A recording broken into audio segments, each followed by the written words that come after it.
Ada tak dekat sini yang nak buat income tambahan ataupun dia nak cari peluang perniagaan yang selamat, yang tak ada risiko ataupun yang kurang risiko?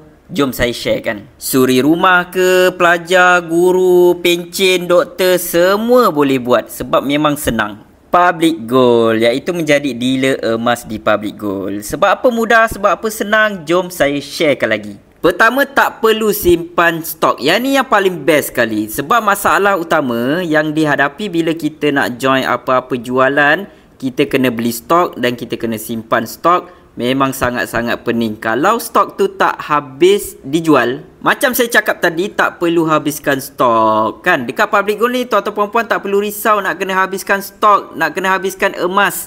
Tak perlu risau. Duit, modal tak ada sangkut dekat stok. Yang ketiga, tak perlu pun nak jual emas. Kan seperti yang saya bagi tahu tadi, tak perlu habiskan stok, tak perlu simpan stok. Jadi kita tak perlulah jual emas. Tapi kalau kita tak jual emas, kita buat apa? Kita didik orang kat luar sana faham tentang emas, perkenalkan emas Public Gold.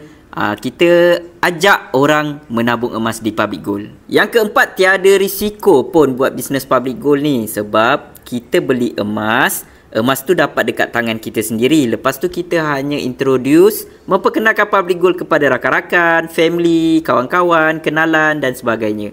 Tiada risiko. Ataupun mungkin hampir tiada risiko. Yang kelima, tiada rugi pun bila jadi dealer Public Gold. Jadi kalau siapa yang jadi dealer Public Gold, dia tak nak buat pun bisnes tu, dia boleh je gunakan untuk pembelian diri sendiri. Yang tu kalau dia tak nak buat.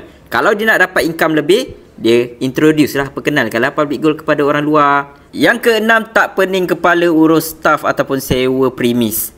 Public Gold kita boleh buat online, gunakan telefon ni macam saya tengah buat ni. Ataupun kita boleh buat live TikTok, ataupun apa-apa saja platform yang kita rasa berpotensi untuk orang kenal lagi dengan Public Gold, boleh gunakan. Untuk jadi dealer Public Gold ada dua promosi terkini. Buat belian 8 dinar, full payment ataupun EPP 10 bulan ataupun 16 dinar. Siapa yang tengah mencari-cari lagi peluang pendapatan, nak tambah income, nak buat side income dan sebagainya, cubalah jadi dealer Public Gold. Kalau ada modal 8 dinar ataupun 16 dinar, cuba jadi dealer Public Gold. Memang sangat mudah. Kita boleh buat online je. Tak perlu berhenti kerja, tak perlu simpan stok, tak perlu pening kepala nak jual.